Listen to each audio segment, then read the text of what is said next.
Hello everyone, welcome to my channel. Today's special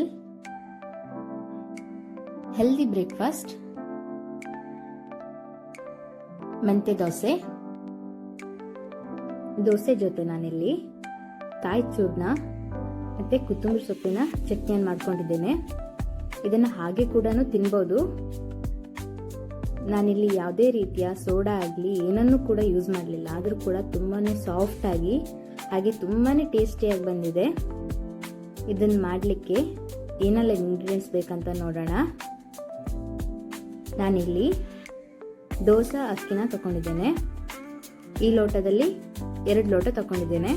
ಅದೇ ಹದ ಪ್ರಮಾಣದಲ್ಲೇ ನಾನಿವಾಗ ಬೇರೆ ಐಟಮ್ ಕೂಡ ಹೇಳ್ತಾ ಇದ್ದೇನೆ. ಅದೇ ಲೋಟದಲ್ಲಿ 1/4 ಲೋಟ ಸಬ್ಬಕ್ಕಿ, 1/4 ಲೋಟ ತೆಂಗಿನಕಾಯಿ ತುರಿ, 1/4 ಲೋಟ ಅವಲಕ್ಕಿ, 2 ಸ್ಪೂನ್ ಉದ್ದಿನಬೇಳೆ, 2 ಸ್ಪೂನ್ ಮೆಂತೆ, 1 ಅಚ್ಚು ಬೆಲ್ಲ ತುರಿದಿಟ್ಕೊಂಡಿದ್ದೀನಿ, ಹಾಗೆ 1/4 ಸ್ಪೂನ್ ಜೀರಿಗೆ, 2 ಏಲಕ್ಕಿ,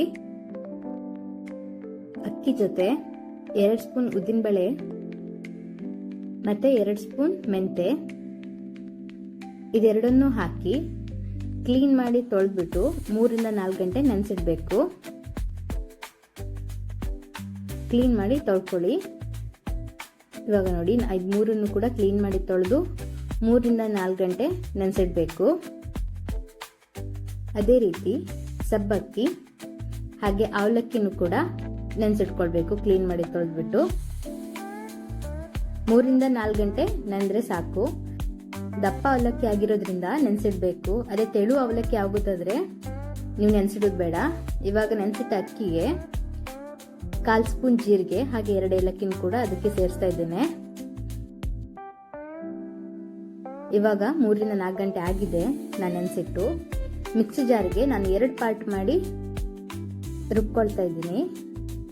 ನೀವು ಸ್ವಲ್ಪ ಅಕ್ಕಿ ನೆನೆಸೋದಾದ್ರೆ ಒಂದೇ ಸಲ ಆಗ್ತದೆ. ನಾನಿಲ್ಲಿ 2 ಗ್ಲಾಸ್ ಅಕ್ಕಿ ತಗೊಂಡಿದ್ರಿಂದ 2 ಸಲ ರುಬ್ಕೊಳ್ತಿದ್ದೀನಿ. ಇದಕ್ಕೆ ಸ್ವಲ್ಪ ಸಬ್ಬಕ್ಕಿ ಹಾಗೆ ಅವಲಕ್ಕಿ, ನೆನೆಸಿಟ್ಟಂತ ಅವಲಕ್ಕಿ, ಹಾಗೆ ಸ್ವಲ್ಪ ಅರ್ಧ ಬೆಲ್ಲ,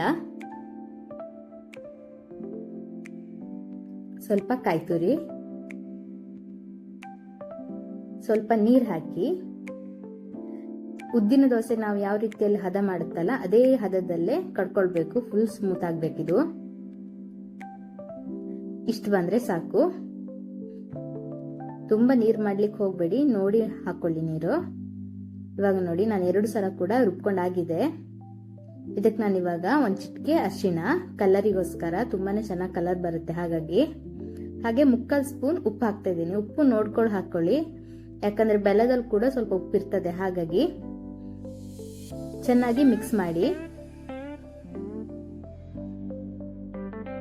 ನೋಡಿ, ಈ ಹದದಲ್ಲಿ ಬಂದ್ರೆ ಸಾಕು.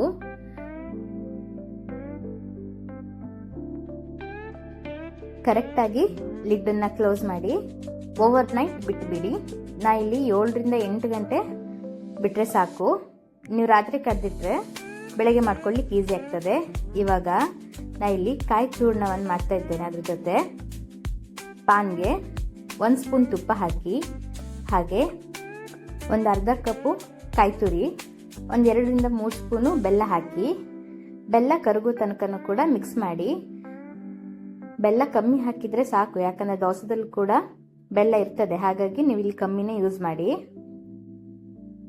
ಬೆಲ್ಲ ಕರಗೋ ತನಕನೂ ಕೂಡ ಬಿಸಿ ಮಾಡ್ಕೊಳ್ಳಿ. ಗ್ಯಾಸನ್ನ ಲೋ ಫ್ಲೇಮಲ್ಲೇ ಮಾಡಿ. ಇದನ್ನ ಹೈಯಲ್ಲಿಟ್ಟರೆ ಕಾಯಿ ಪೂರ ಕಪ್ಪಾಗ್ತದೆ. ಇವಾಗ ಇದಾಗಿದೆ ನೋಡಿ. ಇದಕ್ಕೆ ಸ್ವಲ್ಪ ನಾನು ಏಲಕ್ಕಿ ಪೌಡ್ರನ್ನ ಸೇರಿಸ್ತಾ ಇದ್ದೇನೆ ರುಚಿಗೋಸ್ಕರ. ಚೆನ್ನಾಗಿ ಮಿಕ್ಸ್ ಆದ ನಂತರ ಗ್ಯಾಸ್ ಆಫ್ ಮಾಡಿ. ಇವಾಗ ದೋಸೆವನ್ನು ರೆಡಿ ಮಾಡ್ಕೊಳ್ಳೋಣ. ದೋಸೆ ಬ್ಯಾಟರ್ನ ಚೆನ್ನಾಗಿ ಮಿಕ್ಸ್ ಮಾಡ್ಕೊಳ್ಳಿ ಫಸ್ಟ್ಗೆ. ಆಮೇಲೆ ತವಾ ಕಾದ ನಂತರ, ನಾ ಇಲ್ಲಿ ಆಯಿಲ್ ಏನು ಯೂಸ್ ಮಾಡ್ತಾ ಇಲ್ಲ, ತುಪ್ಪದಲ್ಲೇ ಮಾಡ್ತಾ ಇದ್ದೇನೆ. ನಿಮ್ಗೆ ಯಾವ ಹದದಲ್ಲಿ ಬೇಕೋ ಆ ರೀತಿಯಲ್ಲಿ ದೋಸೆವನ್ನು ಮಾಡ್ಕೊಳ್ಳಿ. ಇದಕ್ಕೆ ನಾನಿವಾಗ 1 ಅರ್ಧ ಸ್ಪೂನ್ ತುಪ್ಪವನ್ನು ಹಾಕ್ತಾ ಇದ್ದೇನೆ. ಮುಚ್ಚಳ ಮುಚ್ಚಿ ಲೋ ಫ್ಲೇಮಲ್ಲೇ 1 ನಿಮಿಷ ಬಿಟ್ಬಿಡಿ. ಇವಾಗ ನೋಡಿ ಹಾಕಿದ್ದೆ ಒಂದು ಸೈಡಲ್ಲಿ. ಇದನ್ನ 2 ಕಡೆ ಕೂಡ ನೀವು ಮಾಡ್ಕೊಳ್ಬೇಕು. ಎರಡು ಕಡೆ ಬೇಯಿಸೋದ್ರಿಂದ ತುಂಬಾ ಚೆನ್ನಾಗಾಗುತ್ತೆ. ಹಾಗಾಗಿ